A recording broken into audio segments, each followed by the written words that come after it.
हर कब्र में इतना नूर क्यों है? तो उस कब्र के शेख बुजुर्ग ने फरमाया, बात यह है कि इन कब्रों में हुजूर आए थे। क्या आपने दुआ नहीं मांगी? सुना है आप हर आशिक के घर तशरीफ लाते हैं, मेरे भी घर में हो जाए चरागा या रसूल अल्लाह। अगर हुजूर गरीबों के घर पे नहीं आएंगे तो परेशान ना हो, हुजूर कब्र में तो जरूर तशरीफ लाएंगे। हमारी ये दुआ वहां पूरी होगी, दिखा दो अपना चेहरा प्यारा प्यारा या रसूल अल्लाह, खुदा का जीते जी कर लूं नजारा या रसूल अल्लाह। इमाम फरमाते हैं कि मेरे सवाल का जवाब, इन कब्रों में नूर नूर क्यों है? तो साहिब कब्र ने कहा कि इन कब्रों में हुजूर आए थे। हाथों को उठा के बोलो, कौन आया था? हुजूर आए थे। जोर से बोले, हुजूर आए थे। सुभान अल्लाह। तो इमाम सुयूती फरमाते हैं, ठीक है इन कब्रों में हुजूर आए थे इसलिए रोशनी है। आप जरा ये बताएं कि आपकी कब्र में इतना नूर ज्यादा क्यों है? आपकी कब्र में इतना नूर ज्यादा क्यों है? देखना कितने लोग जवाब सुन के सुभान अल्लाह कहते हैं। बोले आपकी कब्र में इतना ज्यादा नूर क्यों है? तो साहिब कब्र ने कहा, बेस ये है, वजह ये है कि मेरी कब्र में हुजूर आए भी थे, मुस्कुराए भी थे। आए क्या मतलब? नूर वाला आया है, नूर लेके आया। सुभान अल्लाह। यही नारा आप हाथों को उठा के लगा सकते हैं, नूर वाला आया है, नूर लेके आया। फिर से लगाएं, नूर वाला आया है, नूर लेके आया है। नूर वाला आया है, नूर लेके आया है। बोले तेरी कब्र में इतनी रोशनी क्यों है, इतनी ज्यादा रोशनी क्यों है? तो साहिब कब्र ने कहा, बेस ये है मेरी कब्र में हुजूर आए भी थे, मुस्कुराए भी थे, इसलिए मेरी कब्र में रोशनी है। फिर पूछा इमाम जलालुद्दीन सुयूती ने, अच्छा ये बताएं कि आपकी कब्र में हुजूर मुस्कुराए क्यों थे? सवाल समझ गए? आपकी कब्र में हुजूर मुस्कुराए क्यों थे? अब उस साहिब कब्र का जवाब सुनो। कल कोई पूछेगा आपको इतना पैसा खर्च करके वहां जाने की जरूरत क्या थी, वहां इतने बड़े बड़े लंगर के एहतमाम की जरूरत क्या थी? तो जवाब दीजिएगा इंशाअल्लाह। इंशाअल्लाह। दिल से बोले इंशाअल्लाह। मुझे ये बता तेरी कब्र में इतनी रोशनी क्यों? बोले हुजूर आए भी थे, मुस्कुराए भी थे। हुजूर के मुस्कुराने का बेस क्या, रीजन क्या, सबब क्या है? तो साहिब कब्र ने कहा, मेरी छोटी सी दुकान थी, मैं उस दुकान पर रोज कारोबार करता था, लेकिन जब शाम होती थी तो उसमें से 1 रुपया का सिक्का निकाल कर एक झोले में डाल देता था। महीने में 30 सिक्के उस झोले में चले जाते थे। ऐसे ही 6 महीने में 180 सिक्के हो जाते थे, और जब पूरा साल होता तो उसमें हर दिन के एक एक सिक्के झोले को भर दिया करते थे। जब एक साल का पूरा गुजर जाता वक्त, तो फिर मैं हुजूर की मीलाद के नाम पर उन पैसों को हुजूर की नबी की नात की महफिल में खर्च किया करता। यही वजह है कि हुजूर मेरी कब्र में आए भी थे, मुस्कुराए भी थे। सुभान अल्लाह, सुभान अल्लाह। तो दोस्तों, वो घर के दरवाजे बड़े मुबारकबाद के मुस्तहिक होते हैं जहां हुजूर का जिक्र होता है। वो शहर उजड़ते नहीं हैं जहां हुजूर की बातें होती हैं, जहां कुरान और हदीस की बरकतें होती हैं। सूफी सुल्तानिया फरमाते हैं, अगर 200 घर हों और उनमें से 199 घर हिंदू भाइयों के हों, एक घर किसी मुसलमान का हो, जब ये अपने घर में कुरान पढ़ता है तो 199 गैर मुस्लिम भाइयों के घरों में अगर कोई बीमार होता है तो अल्लाह उसे भी शिफा अता फरमाता है। ये कुरान और नात की बरकत है। दुआ करो अल्लाह हम सब के दिलों को पाक फरमा दे, हमारे ख्यालात को पाक फरमाए, हमें मोहब्बतों वाला वो दीन जो गरीब नवाज ने दिया है उस उसवे हसना की राह का मुसाफिर बना दे। तो बड़ी तेजी के साथ अब दरूद शरीफ पढ़ें बाबा से बुलंद। तो थोड़ी सी बात करता हूँ। अल्लाहुम्मा सल्ली अला सय्यदना व शफीअना व नबियना व मौलाना नूर का मोहम्मद वाला आले मोहम्मद बेअदद कुल्ल मालूमिन लक, बेअदद कुल्ल मालूमिन लक। बिस्मिल्लाहिर्रहमानिर्रहीम। अला बिज़िक्रिल्लाहि तत्मइन्नुल क़ुलूब। अल्लाह ने कुरान में इरशाद फरमाया, खबरदार अल्लाह के जिक्र ही में तुम्हारे दिल को सुकून है। मैं इसे फिर से रिवर्स करता हूं। अल्लाह फरमाता है कि मेरा जिक्र ही तुम्हारे दिलों को सुकून पहुंचा सकता है। फिर से बोलूं मैं, अल्लाह कहता है मेरा जिक्र ही तुम्हारे दिलों को सुकून पहुंचा देगा। क्या मतलब? वो बिग बाजार में आपको दुनिया की हर चीज मिल जाएगी, लंदन के सबसे बड़े शहर के सबसे बड़े शॉपिंग सेंटर में आपको दुनिया की सारी चीजें मिल जाएंगी, लेकिन दिल को इत्मीनान देने वाली चीजें आपको अगर कहीं मिल सकती हैं तो जिक्र इलाही में मिलेगी। समझ रहे हैं? मैंने सोचा कि मखदूम कायनात और मौला अली की शादी की बात करूं। फिर मेरे दिल ने कहा नहीं, थोड़ी देर ये दरवेशों और फ़कीरों की महफिल है, अल्लाह के जिक्र के हवाले से बेइज़्निल्लाह थोड़ी सी बात की जाए। आप तवज्जो से सुन सकते हैं, तवज्जो से सुन सकते हैं माशाल्लाह। बैठे, मैं आपको जहमत नहीं दूंगा। आप सोचेंगे, आपको समझ में नहीं आएगा मेरी गुफ्तगू कब शुरू हुई कब खत्म हुई। आप सोचेंगे अब नारे लगेंगे, अब नारे लगेंगे, बात ही खत्म हो जाएगी। सुनिएगा, बस अपने आप को यहां पर रखिएगा। अल्लाह ने फरमाया खबरदार, मेरा जिक्र ही है जो तुम्हारे दिलों को सुकून पहुंचाता है। एक डॉक्टर से पूछा गया, लोग हार्ट अटैक के मरीज क्यों होते हैं? ये मरज पहले नहीं था, 70-80 साल पहले नहीं था पहले ये मरज। आज ये मरज क्यों पाया जाता है? तो पता चला कि इंसान के जिस्म में जितने पार्ट्स हैं उनकी खुराक है। जैसे आपकी आंखें हैं, आप टीवी के पर्दे पे बैठे हुए थे, बहुत देर तक टीवी की स्क्रीन को देखते देखते आपकी आंखें थक गईं, तो आपने टीवी को बंद कर दिया अपनी आंखों को रिलीफ देने के लिए। इसी आंखों को आपने सुकून देने की ख्वाहिश का इजहार किया। इसी को कहते हैं आंख को उसकी गिजा दे देना। सामने वाला बहुत देर से बातें कर रहा था, आपने कहा भाई अब चुप हो जाओ, मेरे कान पक गए, तो आपने सामने वाले को चुप करा दिया। यही चुप कराना आपके कान की खुराक है। आप खुद बहुत देर से बातें कर रहे थे, आपके जबड़े में दर्द होने लगा, तो आपने अपने आप को सुस्ताने के लिए खामोश कर लिया। यही खामोश कर लेना अपने आप को, ये मुंह की गिजा है, जबान की गिजा है। आपने अपने हाथों से बड़े काम किए, अपनी मशीनरी में जाके, अपने कारोबार में। हाथ आपके थक गए तो आपने सुस्ताने के लिए रिलीफ की मोहलत मांगी और 10-20 मिनट आप बैठे रहे। यही आपका खामोशी से बैठना आपके हाथों की खुराक है। आप पांव से चलते चलते कई किलोमीटर चले गए, फिर थक गए, तो दिल ने कहा यार पांव में दर्द हो रहा है, चाय पीते हैं, सुस्ता लेते हैं। तो उस वक्त खामोशी के साथ बैठ के थोड़ा वक्फा देना, अपने पैरों को आराम देना, यही पैरों की खुराक है। समझ गए? ये तमीज समझ गए?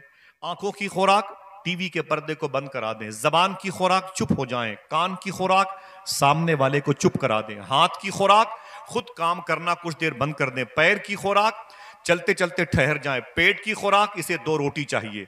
ऐसे ही इंसानी जिस्म में एक दिल है जिसको उसकी खुराक की जरूरत पड़ती है। लेकिन आप अफसोस के साथ कह सकता हूं कि दुनिया के सबसे बड़े पैसे वाले शख्स के पास भी इस वक्त दिल को सुकून देने वाली गिजा मौजूद नहीं है। दिल को सुकून देने वाली गिजा मौजूद नहीं है। कहीं भी चले जाएं, दिल्ली से लेकर के आप दुनिया के किसी मुल्क का सफर कर लें, व्हाइट हाउस में चले जाएं और वहां के असेंबली के स्पीकर से बोलें मुझे दिल को सुकून देने वाली आइंस्टाइन की कोई तरकीब बताइए, तो वो कहेगा ना तो इस मामले में लॉर्ड मिकाले ने कुछ कहा था, ना शेक्सपियर ने कुछ कहा था, ना आइंस्टाइन ने कुछ कहा था, ना किसी अंग्रेज दानिश्वर ने कहा था। फिर वो कहेगा अगर तुझे दिल को सुकून देना ही है तो दिल को सुकून सिर्फ अल्लाह के जिक्र में मिलेगा। किसके जिक्र में? हाथों को उठा के बोलो किसके जिक्र में? ऊंची बोलो किसके जिक्र में? हमारी जबानें 2-2 घंटे तक दूसरों की बातें करती हैं, अल्लाह की बातें नहीं करती हैं। जिसने जबान दी उसी की बातें नहीं करते, जिसने कान दिया उसी की बातों को नहीं करते। तो जरा सोचो, ये सारे पार्ट से चक्का जाम करेंगे, एहतजाज करेंगे। आइए थोड़ी सी बात करते हैं। आका करीम सल्लल्लाहु ताला अलैहि वसल्लम मक्के शरीफ में तकरीबन 3500 फीट की बुलंदी पर एक पहाड़ी की चोटी है जिसे गारे हिरा कहते हैं, वहां पे जाके अल्लाह का नाम लेते थे। अल्लाह अल्लाह अल्लाह। हुजूर जब पहाड़ी की चोटी पर सूफिया कहते हैं अल्लाह का नाम लेते थे तो गारे हिरा खुशी में वज्द किया करता था। समझ रहे हैं आप? हुजूर सल्लल्लाहु अलैहि वसल्लम ने फरमाया कि सबसे टॉप क्लास का जो जिक्र है, जिसे अफजलुल जिक्र कहा जाता है, वो यही कलमा है, ला इलाहा इल्लल्लाह। ला इलाहा। आपने सोचा नहीं होगा कभी इस मौजू पर बात भी होती है। सुनिए, थोड़ी देर सुनिएगा। ला इलाहा इल्लल्लाह, यही मेरे आका सल्लल्लाहु ताला अलैहि वसल्लम का मुबारक वो अजीम परवरदिगार आलम की तरफ से एक नेमत उज़्मा थी जो हुजूर ने अपने ख़ास मुसाहिबीन को तकसीम की, जो सफ़र में अल्लाहू अल्लाहू का जिक्र करते थे और सफ़र कामयाब हो जाता था। भूख लगी रहती थी लेकिन खुदा का नाम लेते थे, भूख का एहसास मिट जाता था। प्यास लगी रहती थी लेकिन अल्लाहू अल्लाहू की बातें करते थे, लेकिन उनको प्यास का एहसास नहीं होता था। एक अजीम बुजुर्ग हैं, मुल्क ईरान में लेटे हुए हैं, जो सरकार मदार आज़म के पीर मुर्शिद हैं। उनका नाम है हजरत बायजीद बुस्तामी रहमतुल्लाह तआला। नाम सुना है आपने? सुभान अल्लाह कह दीजिए। इनके बारे में गौस पाक के परदादा के दादा शेख जुनैद बगदादी ने फरमाया कि बायजीद बुस्तामी का मकाम औलिया में इतना ही बुलंद है जितना बुलंद फरिश्तों में जिब्रील का मकाम। समझ रहे हैं? कोई ऐसे वैसे बुजुर्ग नहीं है। इनके बारे में कहा गया कि जिनको इनका नाम याद रहेगा वो कभी जहन्नम में नहीं जलेगा। अल्लाह।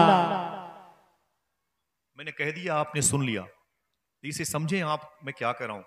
इनके बारे में कहा गया कि इनका नाम जिनको याद रहेगा वो कभी जहन्नम में नहीं जलेगा। बेशक। नाम बता दूं क्या है? बता दूं, इनका नाम है तैफूर। क्या नाम है? तैफूर। इनके अब्बू का नाम है ईसा। पैदा हुए थे हलब की जमीन पे, मुल्क शाम जिसे सीरिया कहते हैं। इनको लोग तैफूर बिन ईसा शामी कहते थे। इसी नाम के बारे में रवायत है, जिसको ये नाम याद होगा कभी जहन्नम में नहीं जलेगा। तैफूर बिन ईसा शामी। उनके बेटे का नाम था यजीद। लोग इन्हें कहते थे अबू यजीद। अय यजीद के बाप कसरत इस्तेमाल से बायजीद हो गया। मज़ार शरीफ बुस्ताम में है। तैफूर बिन ईसा शामी से बायजीद बुस्तामी हो गए। मैंने उनकी मज़ार शरीफ पर कई मरतबे हाजिरी दी है। मुल्क ईरान में बहुत बड़े बुजुर्ग हैं। उनकी एक आदत थी, हर वक्त अल्लाह अल्लाह अल्लाह। आपका एक नौकर था, आपने उसे बुलाया, इधर आ। वो करीब आया, आपने फरमाया तेरा नाम क्या है? उसने कहा हुजूर मेरा नाम ये है। बायजीद बुस्तामी फरमाते हैं कोई बात नहीं, जाओ। वो चला गया। फिर शाम को उसे बुलाया, इधर इधर आ। जी हुजूर तेरा नाम क्या है? फिर उसने कहा हुजूर मेरा नाम ये है। फरमाया कोई बात नहीं, चला जा। ऐसे उसे पर डे सुबह से शाम दोनों मरतबे उसे बुलाते थे। हफ्ते, महीने, साल, 2 साल नहीं, 20 साल तक कंटिन्यू बायजीद बुस्तामी ने उसे बुलाया, इधर आ तेरा नाम क्या है? सुबह को भी और शाम को बुलाते और कहते चला जा। जब वो चला जाता तो कहते आप अल्लाह अल्लाह। 20 साल के बाद वो परेशान हो गया। उसने कहा हुजूर आप मेरे मुर्शिद हैं, 20 साल हो गए, आप मुझसे एक ही सवाल करते हैं तेरा नाम क्या है, तेरा नाम क्या है? अजीब बात है आप मेरा नाम भूल जाते हैं। बायजीद बुस्तामी रो के बोले क्या बताऊं, मुझे उसके अलावा किसी का नाम याद नहीं रहता है। आय हाय अल्लाह। समझे, ये वो लोग थे जो नहीं है दुनिया में। 1100-1200 साल पहले के बुजुर्ग हैं। आज देवसर की जमीन पर उनका जिक्र जलसे की कबूलियत के लिए लिया जा रहा। उनके बाद के बुजुर्ग हैं हुजूर गौसे आजम सरकार के बहुत अजदाद में से होते हैं। बगदाद शरीफ में करख मोहल्ले में लेटे हुए हैं। अपने पीर शेख सरी सख्ती के रोज़े अनवर शरीफ के करीब लेटे हुए हैं। सुभान अल्लाह। मेरे भाई निजामत करते हैं, बहुत अच्छी नाज़िम है, मोहतरम कैफ साहब क़िबला इलाहाबादी की आमद आमद है। नारे तकबीर, नारे रिसालत, ऊंची बोले नारे रिसालत। और से नबीर सरकार गौसे आज़म फैज़ खलीकी उलमाए अहले सुन्नत मशाइख अहले सुन्नत अज़मत सरकार गौसे आज़म फैज़ान सरकार गौसे आज़म। क्या हुस्न है, क्या इंतज़ाम है। अल्लाह मेरे इन भाइयों के इस हुस्न तरतीब को सलामत रखे, आमीन कह दे। बैठे रहिएगा, इंशाल्लाह जब पड़ेगी ज़रूरत तो मैं आपको बुलाऊंगा इंशाल्लाह सुभान अल्लाह कहने के।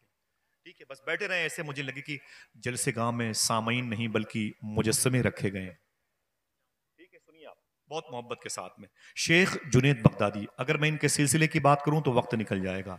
इनकी भी एक आदत थी, हर वक्त अल्लाह अल्लाह। एक मतलब आपके मोश के बाल मुबारक कुछ बड़े बड़े हो गए तो सरकार शेख जुनैद बगदादी ने बुलाया, जो गेसुओं की इस्लाह करता है, जो बालों को तराशता है, उसे बुलाई दरा। जी हुजूर क्या बात है? फरमाया मेरी मोश के बाल बड़े बड़े हो गए हैं, इसे काट दे। वो कैंची और कंघी लेके आ गया। उसने पोजीशन बनाई और यूं झुक गया, हुजूर आप अपना चेहरे मुबारक उठा लें और मैं आपके मोश के बाल को कम कर दूं। जैसे आपने अपना चेहरा उठाया, आप पढ़ रहे थे अल्लाह अल्लाह अल्लाह। वो कैंची और कंघी लिए यूं पोजीशन में है और आप पढ़े जा रहे हैं अल्लाह अल्लाह अल्लाह। उसने बहुत देर के बाद कहा बाबा चुप हो जाएं, अगर मैंने पढ़ते हुए कैंची चला दी तो आपके होंठ कट जाएंगे। अल्लाह। शेख जुनैद बगदादी कहते हैं सुन मेरे होंठ कट जाएं ये गवारा है, लेकिन खुदा के जिक्र का राब्ता न कटने पाए। अल्लाह आए हाय एक हम हैं कि एसी पर लेटे हुए खुदा को भूल गए, हाँ, कूलर की ठंडी हवाओं के बीच में खुदा को भूल गए। समझ रहे हैं आप? पैसे आ गए तो उलमाए किराम की ताजीम न की, मालो ज़र की मंडियों में आ गए तो सादात किराम को जूतों की ठोकर पे रखा, हुजूर का जिक्र करने वालों को हमने दो कौड़ी का आदमी कहा, नबी की मजलिस में बैठने की बात आई तो हम वहां पर बैठेंगे, गरीबों के साथ बैठेंगे। यार ये भाईचारगी और मसावात की जो तालीम थी हुजूर की, उसे कहाँ बुला रहे हो?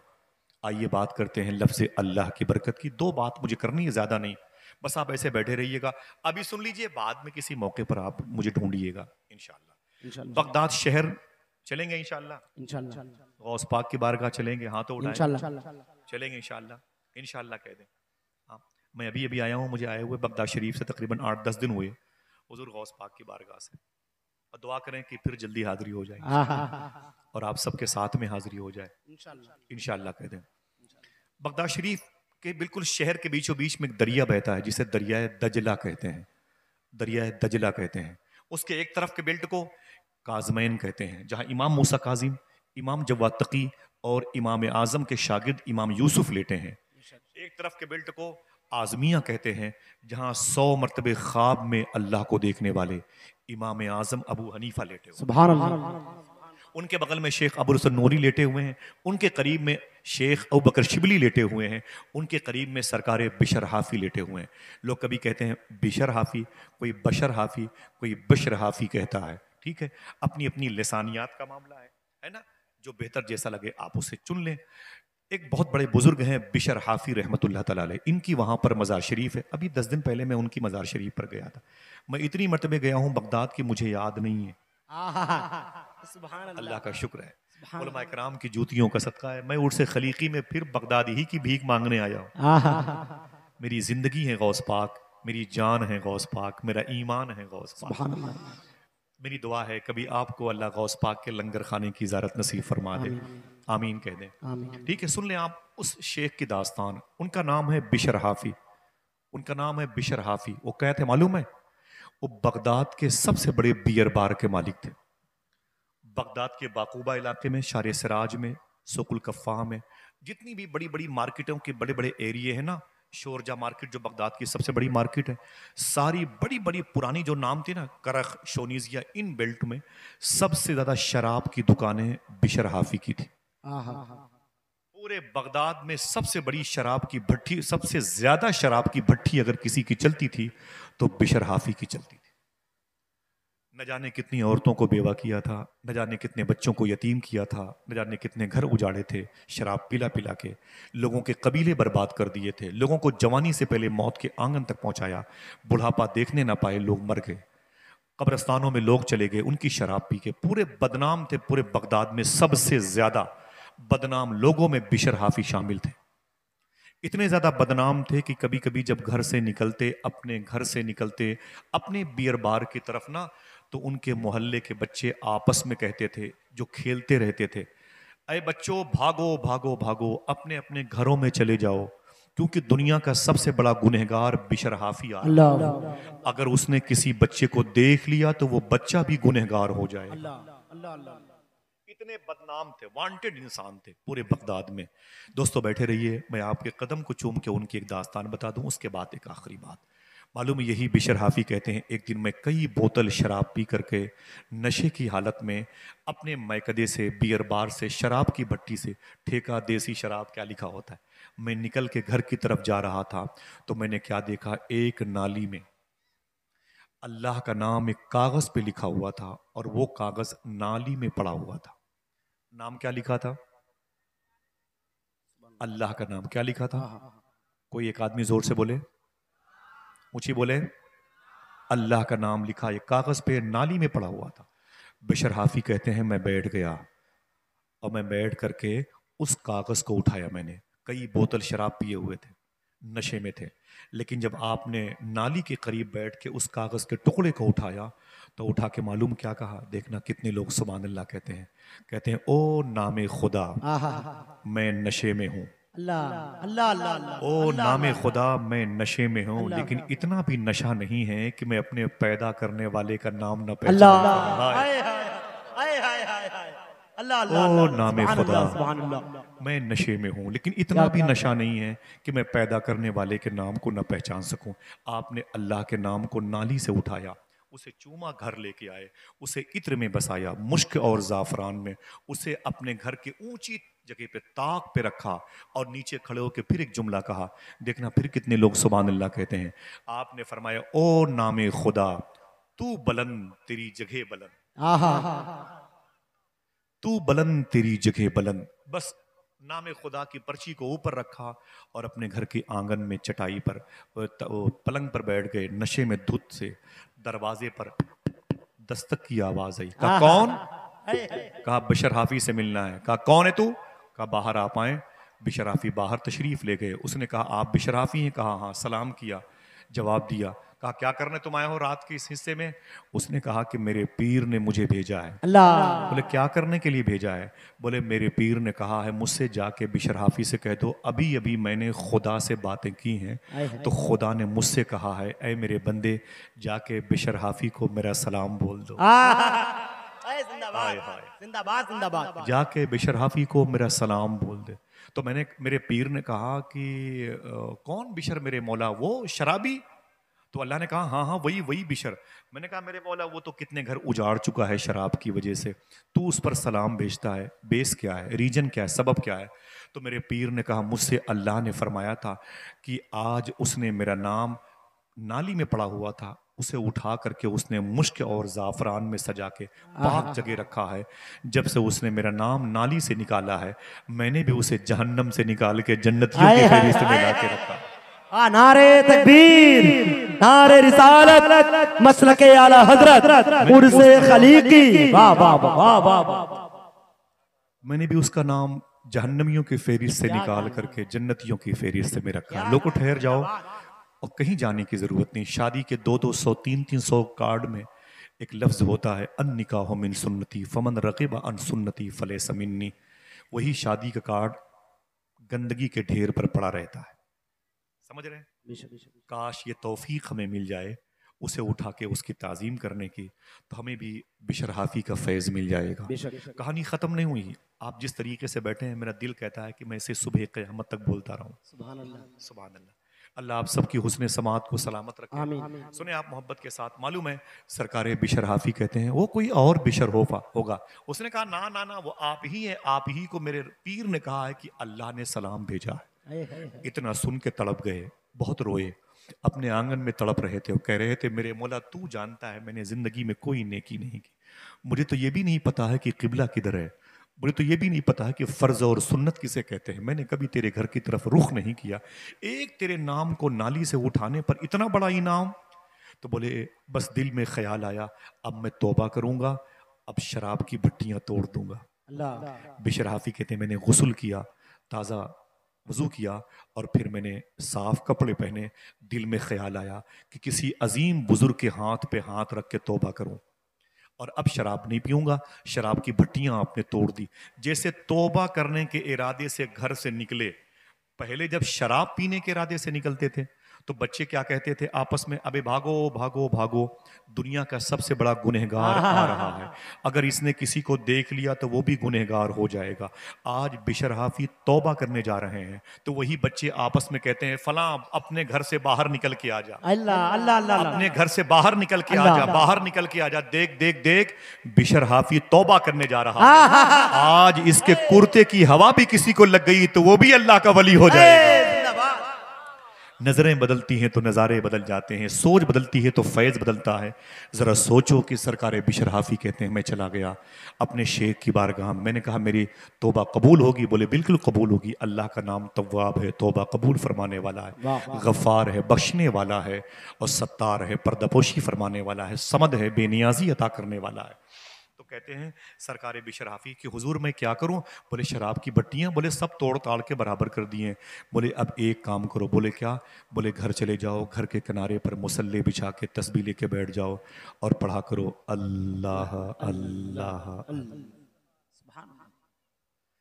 अगर जहमत ना हो तो एक मरतबे आप भी कोशिश करें अल्लाह का ये नाम लेने की। अल्लाह अल्लाह अल्लाह। कई हजार का मजमा। आप पीछे मुड़ के देखें, पीछे मुड़ के देखें, मोहब्बत से सुभान अल्लाह तो कह दें। सुभान अल्लाह।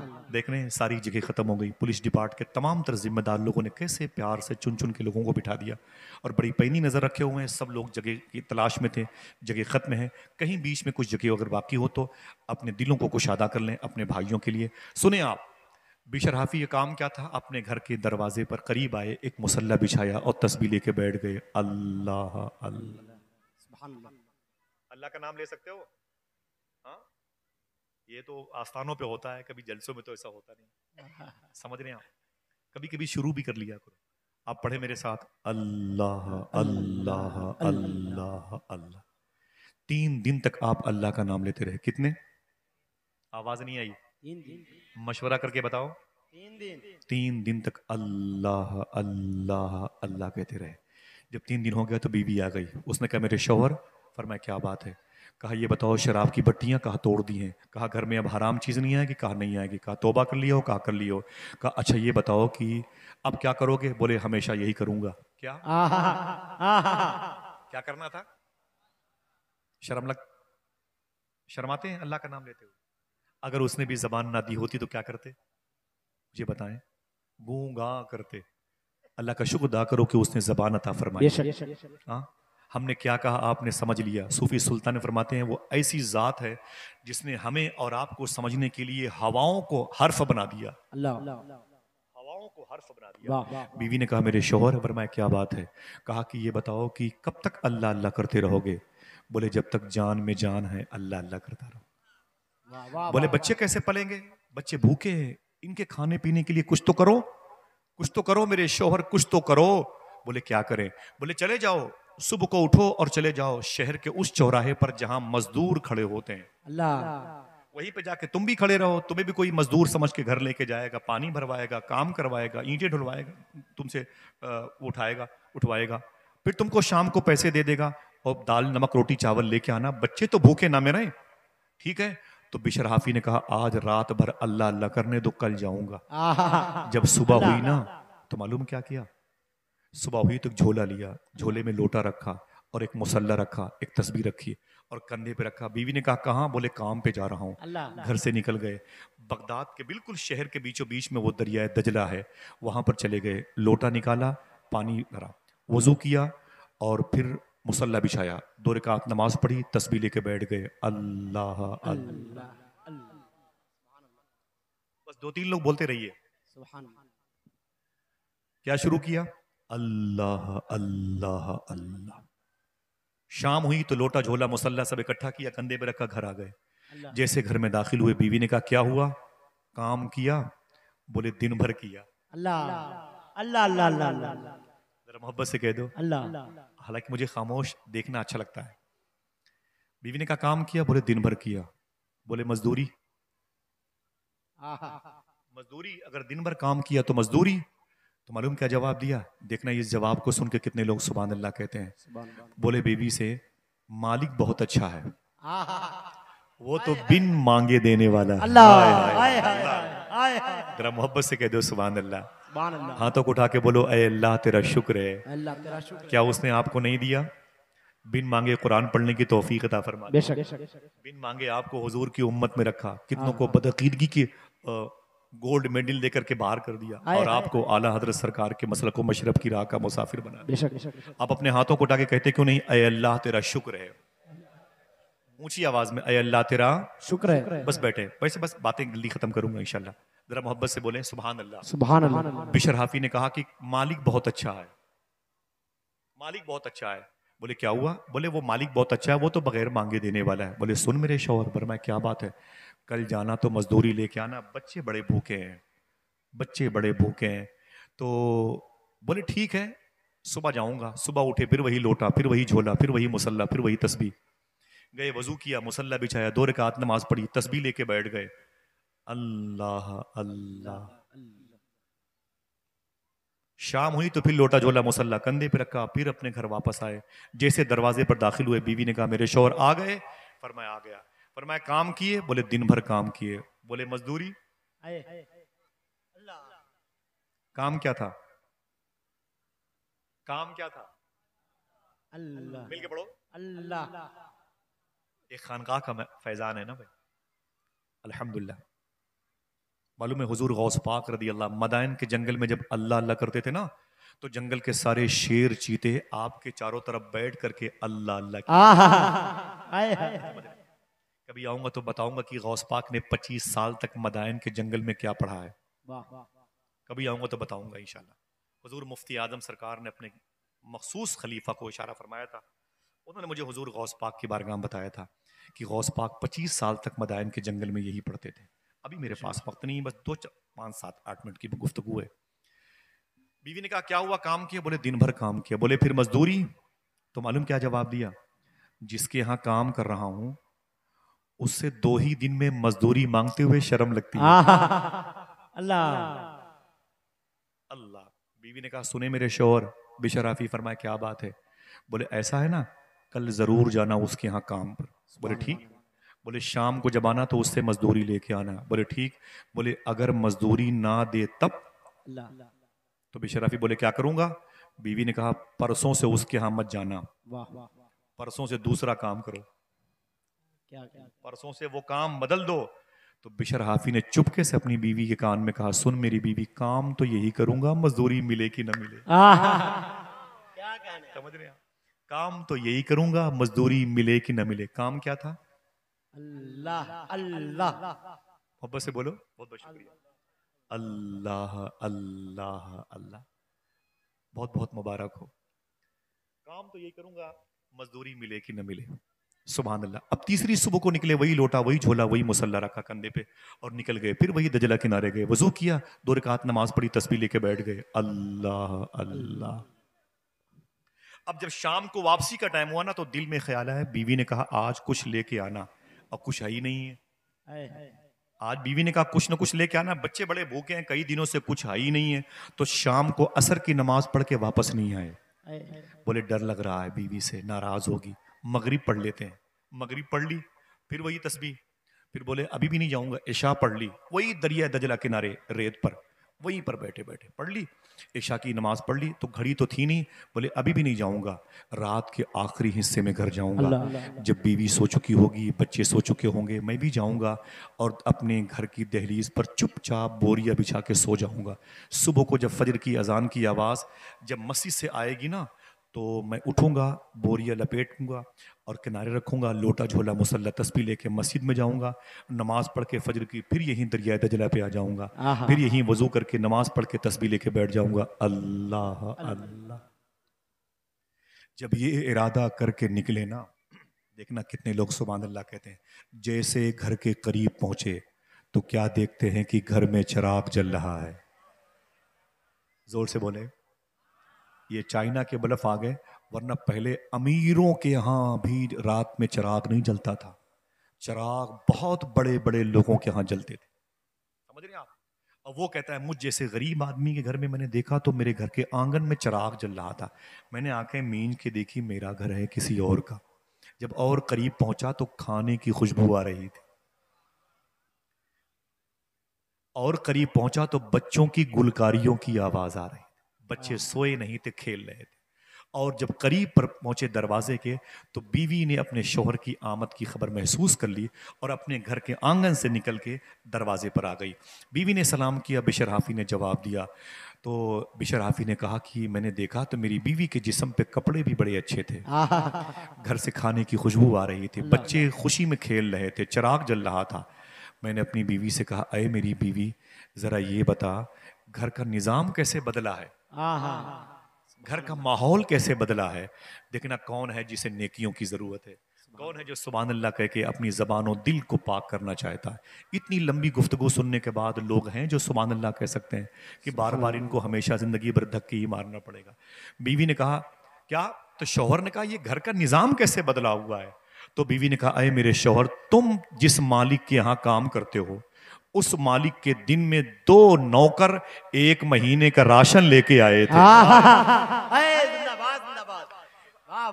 1 महीने का राशन लेके आए थे। जरा मोहब्बत से कह दो सुभान अल्लाह। सुभान अल्लाह। 1 महीने का राशन लेके आए थे। अरे शोएब भाई, ये जामिया गरीब नवाज की बाहर है, वो अंजुमन रज़ाए मुस्तफ़ा के फाउंडर डॉक्टर साहब फारूक साहब किबला के शहजादे, और ये तमाम तो लोग मोहब्बतों की महफिल में हैं। अल्लाह सबकी हाजिरी कबूल फरमा ले।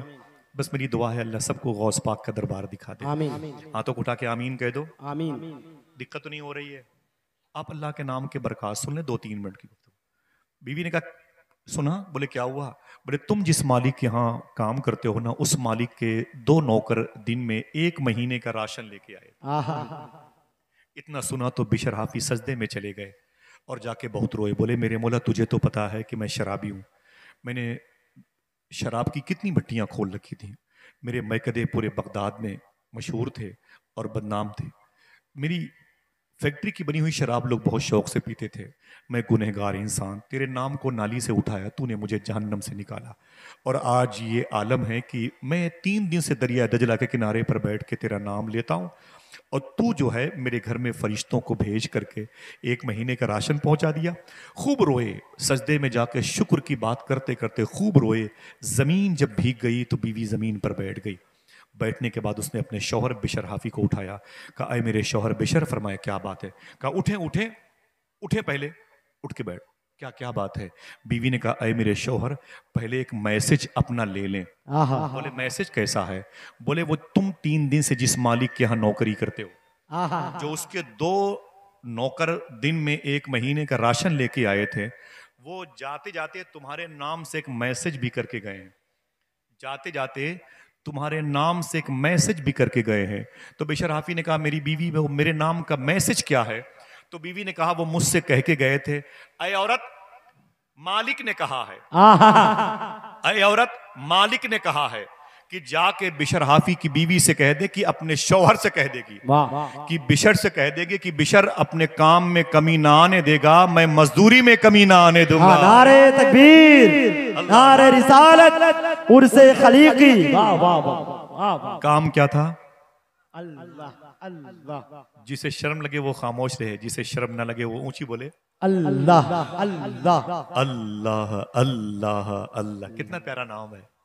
नाम जब आता है ना तो खुदा की कसम फरिश्ते झूम जाते हैं। आए हाय कोई है जो जमीन पर मेरे रब का नाम ले। अरे दोस्तों साहिबो, कभी कभी सफर में आप अल्लाह का नाम लिया करो। इंशाअल्लाह बोले, दिल से बोले इंशाअल्लाह। इंशाअल्लाह तुम जिस गली से गुजरोगे उस गली के दरो दीवार तुम्हारे मोमिन होने की गवाही देंगे इंशाअल्लाह। इंशाअल्लाह दिल से बोले इंशाअल्लाह। इंशाअल्लाह। सरकार बिशर हाफी अपने वक्त के वलियों के इमाम कहलाए, उनके रोजे पे चलेंगे इंशाअल्लाह। इंशाअल्लाह क्या कहा अल्लाह ने कुरान में? अला बिज़िक्रिल्लाह, अल्लाह का जिक्र ही है जो तुम्हें हार्ट अटैक से बचाएगा। बेशक समझ रहे हैं आप? बेशक। लोगों के पास सब कुछ है, सुकून नहीं है, कंपोज खाते हैं, एविल खाते हैं, सिगरेट पीते हैं, मूसा का गुल करते हैं। क्या बात है भाई? टेंशन बहुत है भाई। क्यों नहीं होगा? दिल को उसकी खुराक मिली नहीं तो दिल ने एहतजाज कर दिया, क्या क्या दिल ने चक्का जाम कर दिया और फिर वो है से थे हो गया। समझ रहे हैं आप? हाय हाय ऐसे अल्लाह का नाम लेते रहने की आदत डाल सकते हैं इंशाअल्लाह कभी कभी सफर में इंशाअल्लाह। इंशाअल्लाह। कैसे लेंगे बोले? अल्लाह इंशाअल्लाह। अल्लाह मेरे भाइयों को सलामत रखे, आप सबके माँ बाप की मग़फ़िरत फरमाए, अहले फ़लस्तीन पे करम फरमाए, हमारे हिंदुस्तान में मोहब्बतों की फ़िज़ा कायम फरमाए। हिंदू या मुसलमान जो बेकसूर जेल में हो, मैं ये दुआ हमेशा करता हूँ, हिंदू या मुसलमान कोई भी बेकसूर जेल में हो तो अल्लाह उसकी रिहाई का इंतज़ाम फरमा दे। और इस गर्मी के मौसम में अल्लाह परिंदों पे, जानवरों पे, मुसाफिरों पे, मरीज़ों पे रहम फरमाए और हमारे हिंदुस्तान में गरीब नवाज के मिशन को आम करे। अल्लाह ने क्या कहा कि मेरा नाम लेते रहोगे तुम्हारे दिल को सुकून मिल जाएगा। बेशक नाम लेते रहोगे तुम्हें सुकून मिल जाएगा। तो नाम लेते थे दिल को सुकून मिलेगा, और भी कुछ मिल सकता है। बता दूं आखिरी बात, बेशक खत्म हो गया। बता दूं एक आखिरी बात, ठीक है? एक बड़ा बादशाह गुजरा है तारीख में, उसका अभी जो जिक्र हिंदुस्तान की जो फिजा है उसमें उसे बड़े तोड़ मड़ोड़ करके पेश किया गया। उसे हमारे हिंदू मज़हब के लोगों का मुखालिफ बताया गया, जबकि ऐसा नहीं था। पूरी हिस्ट्री पढ़ के देखे, मैंने बहुत पढ़ा है उनको। औरंगज़ेब आलमगीर रहमतुल्लाह तआला अलैह को मैंने उनके रोज़े पर हाज़िरी भी दी है। बाफैज़ थे, बुज़ुर्गों से मोहब्बत करते थे। उनके दौर में जो हिंदू और मुस्लिम इत्तेहाद और रवादारी और यकजहती की जो फ़ज़ा थी वो दूसरे बादशाहों के दौर में कम थी। मेरी बात को आप चाहें तो किसी काबिल कदर शख्सियत के करीब जाएं तो इंशाअल्लाह आपको पता चलेगा कि कितनी मोहब्बतों की फ़िज़ा वो बनाना चाहते थे हिंदुस्तान में। बस उनकी एक 2-3 मिनट की गुफ्तगू सुन लें, उसके बाद मुझे इजाज़त दीजिए। थक तो नहीं गए आप? हाथों को उठा के बोलें अल्लाहु अकबर, अल्लाह अकबर। ऊंची बोलें अल्लाहु अकबर। ये औरंगजेब आलमगीर हैं, अपने दरबार में बैठे हुए थे और एक शख्स आ गया। मौलाना शोएब भाई इजाजत है? हाँ, बड़े मुखलिस माशाल्लाह, थका हुआ हो इंसान, इन्हें देख ले तो उसकी थकावट दूर हो जाती है, खुदा की कसम। ऐसों से मिल करके दिल कहता है अब नेक काम ही किया जाए, अब अल्लाह से तौबा किया जाए। ऐसे मकबूल लोगों की खिदमत करने वाली जमात मौजूद है माशाल्लाह। औरंगजेब आलमगीर के दरबार में एक शख्स बैठा था, उसने कहा देखें, बिजिक्रिल्लाह, अल्लाह का जिक्र दिलों को सुकून देता है। आपको फायदा क्या होगा? आप अल्लाह अल्लाह करेंगे, बस 2-3 मिनट की बात, उसके बाद इजाजत, जहमत तमाम। औरंगजेब आलमगीर के सामने एक शख्स ने कहा कि अय बादशाह सलामत फरमाए, क्या बात है?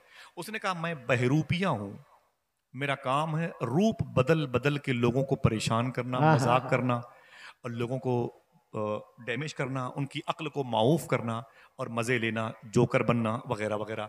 मैं कभी साधु बन जाता हूँ, कभी आलिम बन जाता हूँ, कभी पीर बन जाता हूँ, कभी बूढ़ा बन जाता हूँ, कभी जवान बन जाता हूँ। औरंगज़ेब ने कहा चाहते क्या हो? उसने कहा कि मैं चाहता हूँ कि आप मुझे इजाज़त दे दें, एक मर्तबे मैं आपके सामने रूप बदल के आऊँ और आप मुझे पहचानें। आप अगर पहचान लेंगे तो कोई बात नहीं, नहीं पहचान पाएंगे तो मुझे अपने खजाने से इनाम दीजिएगा।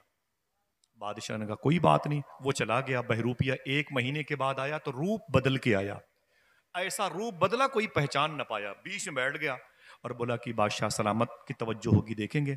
थोड़ी देर के बाद बादशाह ने देखा सबको बारी बारी, अच्छा तुम फला हो, तुम फला हो, तुम फला हो, तुम फला हो। जैसे बादशाह ने उसे देखा, गौर से देखने के बाद कहा ओ तुम तो वही बहरूपिया हो। अल्लाह अल्लाह अल्लाह अल्लाह अल्लाह। बादशाह उसे पहचान गया। जब पहचान गया तो वो खड़ा हो गया, बोले साहब माफी चाहता हूँ, मैंने बड़ी मेहनत से अपना रूप बदला है और आपने मुझे पहचान लिया है और माफ कर दें, अगर इजाजत हो तो एक चांस और मुझे मिल जाए। बोले जाओ। फिर वो बहरूपिया चला गया। अब 2 महीने के बाद आया, बिल्कुल अलग ढंग में रूप बदल के आया और आने के बाद दरबार में बैठ गया। फिर बादशाह ने कहा तुम फला हो, तुम फला हो, तुम फला हो। जब उसे देखा रूप बदलने वाले को तो बादशाह ने कहा ओफो तुम तो वही बहरूपिया हो। फिर वो खड़ा हो गया, उसने कहा हुजूर माफ़ी चाहता हूँ, 2 मरतबे ड्रॉप कर दिया गया हूँ, मैं फेल हो गया हूँ, आखिरी चांस मुझे दे दें, मैं 1 मरतबे और रूप बदल के आऊँ, आप मुझे चांस दे दें, इसके बाद मैं मोहलत नहीं मांगूंगा। बादशाह ने कहा कोई बात नहीं। अब वो चला गया अपने उस्ताद के पास। बोला उस्ताद फरमाया क्या बात है? कहा मुझे आप एक ऐसे नए अंदाज में ढाल दें, मेरा रूप बदल दें कि मुझे बादशाह पहचान न पाए। तो उस्ताद ने कहा तुझे ऐसे होलिये में रखूंगा कि तू खुद अपने आप को आईने में नहीं पहचान पाएगा। 3-4 महीने की बड़ी मेहनत और मशक्कत के बाद उसके उस्ताद ने उसका रंग रूप बदल दिया। जब बदल दिया और वो आज 3-4 महीने के बाद बादशाह के दरबार में हुलिया रूप बदल के बैठा तो बादशाह की नजर पड़ी उसकी। बहुत थोड़ी देर के बाद फिर बादशाह ने कहा उसे देख के ओ तुम तो वही बहरूपिया हो। खड़ा हो गया, चैप्टर क्लोज, बात खत्म। कहा हुजूर माफी चाहता हूँ, मेरे हिस्से में आपके खजाने का इनाम नहीं लिखा था, मुझे माफ कर दें और मुझे जाने दें। बस ये कह के चला आया, बात ही खत्म हो गई। बहुत दिनों के बाद हैदराबाद में जहाँ सरकारी यूसुफैन की मदा शरीफ, ख्वाजा कलीमुल्ला शाह जहानाबादी के खुलफा, जहाँ पर बगदाद के बादशाह शेख शहाबुद्दीन उमर शाह सोहरवर्दी के खलीफा शेख शरफ अब्दाल शाह पहाड़ी वाले बाबा एयरपोर्ट के करीब लेटे हुए हैं, वहीं पर एक गोलकुंडा का किला है। बादशाहों की लड़ाई होती थी, मजहब की बुनियाद पर नहीं होती थी सारी लड़ाइयाँ, वो अपनी अपनी ताकत की बुनियाद पर होती थी। तो उस किले पर उनकी फौज के बड़े बड़े फौजियों ने हमला किया गोलकुंडा के किले पर और किले को जीत न पाए। तो खुद वो बादशाह दिल्ली से चल के औरंगजेब हैदराबाद आया और गोलकुंडा के किले पर उसने भी अटैक किया, लेकिन वो भी जीत न पाया। उसने कहा पता नहीं क्या बात है, ये किला तो फतेह हो ही नहीं पा रहा है। तो किसी ने कहा कि बाबा अय बादशाह सलामत। कहा क्या बात है? कहा सामने की पहाड़ी पे एक दरवेश रहता है, अल्लाह का वली रहता है, अल्लाह वाला रहता है, वो पूरा बेल्ट उसी का है, ये सर्कल उसी का है, ये इलाका इसी का है, अगर चलेगी तो उसी की चलेगी, जाके पहले उससे दुआ तो करवा लो, तब ना वो दुआ करेगा तो तुम जंग जीतोगे। बादशाह ने कहा तुम बहुत अच्छी बात करते हो। औरंगजेब उस पे पास गया, पहाड़ी पे चढ़ के ऊपर गया तो क्या देखा, टेढ़ी मेढ़ी लकड़ी पड़ी हुई थी, रंग बिरंगे कपड़े पड़े हुए थे और फटा हुआ लिबास, बड़े बड़े बाल वाला एक शख्स मोटी मोटी तस्बीह लेकर के पहाड़ की गुफा में अल्लाह अल्लाह। थक गए आप लोग? क्या कर रहा था? अल्लाह अल्लाह अल्लाह अल्लाह। बादशाह आगे बढ़ा, उसने सलाम किया। उस फकीर ने जवाब दिया, आंखें खोली, कहा कौन? कहा मैं बादशाह हूँ। क्या करने आए हो? दुआ कर दो बाबा, इस किले पर हमारा झंडा लहरा जाए। हमारी फौज कई दिनों से अटैक कर रही है, लेकिन हम जंग जीत नहीं पा रहे हैं। उस दरवेश ने अपने हाथों को उठाया और दुआ मांगी। कहा जाओ, परवरदिगार आलम तुम्हें कामयाब करेगा। जैसे बादशाह नीचे आया, उसने हमला किया और जंग जीत गया। उस किले पर बादशाह की तरफ का झंडा लहराने लगा। बादशाह ने सबका इंतखाब किया, तुम सीओ बन जाओ, तुम कोतवाल बन जाओ, तुम एसडीएम बन जाओ, तुम डीएम बन जाओ, तुम आईएएस, तुम आईपीएस, तुम आईजी, तुम डीआईजी। सबका इंतखाब किया, नियुक्त किया। उसके बाद बोला मैं दिल्ली जा रहा हूँ। किसी ने कहा, ए बादशाह, दिल्ली जा रहे हो? उस दरवेश का शुक्रिया तो अदा कर लो, जिसकी दुआ से तूने जंग जीती है। उसका शुक्रिया तो अदा कर लो, जिसकी दुआ से तुमने जंग जीती है। बादशाह ने कहा, तुम सही कहते हो। फ्रूट से लिया, मेवे के सामान लिए, पैसे लिए, बहुत सारी चीजें लेकर के वो बादशाह उस पहाड़ी पे चढ़ा जहां पर वो दरवेश अल्लाह अल्लाह अल्लाह का नाम ले रहा था। जैसे उसके करीब गया ना, वैसे उसने बादशाह ने आगे बढ़कर सलाम किया, उस दरवेश का हाथ चूमा, कदम को चूमा और तमाम तर फ्रूट से सोने चांदी के सिक्के उसके कदमों में डाल दिए और कहा, हुजूर आपकी दुआ से मुझे जंग में कामयाबी मिल गई है। आपका भी शुक्र अदा करता हूँ, अल्लाह का बेपनाह शुक्र है, मुझे कामयाबी मिल गई। देखना है कि जो लोग बहुत देर से खामोश बैठे हुए हैं, क्या वो अब खामोश रह सकते हैं? इतना सुनने के बाद उस दरवेश फकीर ने कहा, ए औरंगजेब, मुझे पहचानते हो? बोले, मुझे पहचानते हो? तो बादशाह ने कहा, ना ना ना ना ना, मैं तुम्हें नहीं पहचानता हूं। उस दरवेश ने कहा, मैं वही बहरूपिया हूं, मैं वही बहरूपिया हूं। बोले, तुम वही बहरूपिया हो? बादशाह ने सुना तो आंखें पटी की पटी रह गई, पेशानी पर पसीने के कतरात आ गए, अजीब गरीब उलझन का शिकार हो गए। बोले, तुम वही बहरूपिया हो? बोले, हाँ वही हूं जो 3 मरतबे तुम्हारे दरबार में इनाम पाते पाते रुक गया।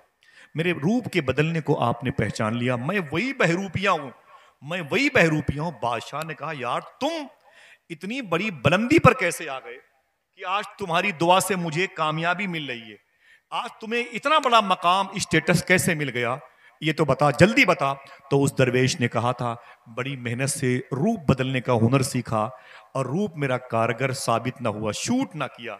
मैंने कहा, बड़ी मेहनत से मैंने ये हुनर सीखा है, क्या बेकार जाएगा? तो फिर मैंने सोचा कि अब पब्लिक को बहकाऊंगा, इनके सामने मैं एक पीर बन के आऊंगा। बड़ी बड़ी मोटी मोटी तस्बीह होगी, टेढ़ी मेढ़ी लकड़ी होगी, बड़े बड़े बाल होंगे, रंग बिरंगे कपड़े होंगे। और मैंने सोचा कि हापुड़, गाजियाबाद, नोएडा में रहूंगा तो बादशाह पहचान लेगा। मैं हैदराबाद के इस गोलकोंडा के किले के सामने वाली किले की पहाड़ी पे गुफा में आके बैठ गया। मैंने सोचा कि अल्लाह अल्लाह करूंगा, लोग जानवर चराने के लिए आएंगे, भेड़ बकरी चराने वाले मेरे पास आएंगे, मुझे देखेंगे तो मुझे अल्लाह का वली समझेंगे, मेरा हाथ पांव चूमेंगे, अपना खाना मेरे हिस्से में लाएंगे, मुझे खिलाएंगे, मेरा हाथ पांव दबाएंगे, फिर मुझसे दुआ के लिए कहेंगे। मैं कभी दुआ करूंगा, अंधी कभी लग भी गई, मेरी कोई दुआ कबूल हो गई तो फिर मेरे नाम के नारे लगेंगे, पूरे शहर में मेरी हुकूमत हो जाएगी, मेरी जय जयकार होगी, हटो बचो के नारे लगेंगे, जिस तरफ से जाऊंगा लोग मेरे पैरों की मिट्टी उठा के चूमेंगे। बस इसी इरादे से मैं इस पहाड़ी की गुफा में आके बैठ गया और मैंने अल्लाह अल्लाह करना शुरू कर दिया। इस सोच करके मैंने किया कि लोगों को धोखा दूंगा, फ्रॉड करने की नीयत से। देखना कितने लोग सुभान अल्लाह कहते हैं। बोले, फिर क्या हुआ? तो वो दरवेश कहता है, अय बादशाह, मैं क्या बताऊं, जैसे मैं अल्लाह अल्लाह करने के लिए बैठा, कुछ दिनों के बाद नकल करते करते मुझ पर असल गालिब आ गया। नकल करते करते मुझ पर असल गालिब आ गया। तू जितनी दौलतें मेरे सामने लेके आया है, आज ये आलम है कि मैं ठोकर मार दूं तो ये मेरे पैरों के नीचे से निकल ले। जिस हुकूमत की कुर्सी पर तू बैठा हुआ है, आज अल्लाह का शुक्र है कि मुझे उसकी जरूरत नहीं, मुझे दुनिया बनाने वाला परवरदिगार आलम मिल गया। सुभान अल्लाह, सुभान अल्लाह। समझ रहे? अय बादशाह औरंगजेब सुन, अब मुझे दुनिया की जरूरत नहीं, मालिक की दुनिया मिल गया है। कहा कैसे? कहा नकल करते करते असल गालिब आ गई। नकल क्या थी? अल्लाह अल्लाह अल्लाह। कुरान कहता है, अला बिज़िक्रिल्लाह तत्मइन्नुल कुलूब, खबरदार अल्लाह के जिक्र ही में दिल को हाथों को उठा के बोलो, दिल को सुकून है। याद इलाही में वक्त निकाला करो। कभी तन्हाई में बैठ करके अल्लाह का नाम लिया करो, कभी मुसल्ले पर बैठ के अल्लाह का नाम लिया करो, कभी बिस्तर पे नींद ना आए तो अल्लाह का नाम लिया करो, सफ़र में घबराहट हो तो अल्लाह को पुकारा करो। इंशाअल्लाह बोले। अब दरमियान से हुजूर मेरे आका सैयदी अशा सरकार आदिल मियाँ शाह साहब किबला के नाम की बरकत से कोई एक शख्स खड़े होकर एक नारा बुलंद करे। एक शख्स खड़े होके एक नारा बुलंद करे, है कोई? माशाल्लाह। और पूरा मजमा दोनों हाथों को उठा के जवाब दें, अल्लाह अकबर, माशाल्लाह, या रसूल अल्लाह, जिंदाबाद। बहुत बहुत शुक्रिया। अल्लाह सरकार गौस पाक करम फरमाए, तमन्ना मैं कशों की जब सुनी जन्नत में पीने की, हदें तूने मिला दी हौज़े कौसर से मदीने की। तमन्ना मैं कशों की जब सुनी जन्नत में पीने की, हदें तूने मिला दी हौज़े कौसर से मदीने की। मौला शोबे शेर पढ़ता हूँ, आप और भी बैठे शोबे। तमन्ना मैं कशों की जब सुनी जन्नत में पीने की, हदें तूने मिला दी हौज़े कौसर से मदीने की। नसीमे सुबह की जामा तलाशी ली गई, गुलों पे खुल गई चोरी मोहम्मद के पसीने की। दुआ करो अल्लाह हम सबको सच्ची तौबा की तौफीक अता फरमाए, उर्स खलीकी के फैज़ान के साये में रखे। अल्लाह हम सबको सच बोलने और हलाल खाने की तौफीक अता फरमाए, और खिदमत वाला दीन जो हमें मिला है उस राह का मुसाफिर बनाए। अभी या इससे पहले कोई बात मेरी ज़बान से शरा के ख़िलाफ़ निकली, मैं तौबा करता हूँ। अस्तग़फ़िरुल्लाह कुल्ल ज़ुनूबी या सत्तारो या गफ़ार बेहक़्क़ि हज़रत मोहम्मद मुस्तफ़ा सल्लल्लाहु तआला अलैहि वसल्लम। अल्लाह उलमाए किराम के कदम में जो बरकतें रखी हैं उसका हिस्सा हमें अता फ़रमाए। सबको ज़िंदगी में एक मरतबे हुज़ूर गौस पाक का दरबार दिखाए। फिर इंशाअल्लाह किसी मौके पर मुलाकात होगी। इजाज़त दीजिए। अस्सलामु अलैकुम व रहमतुल्लाहि व बरकातुहू।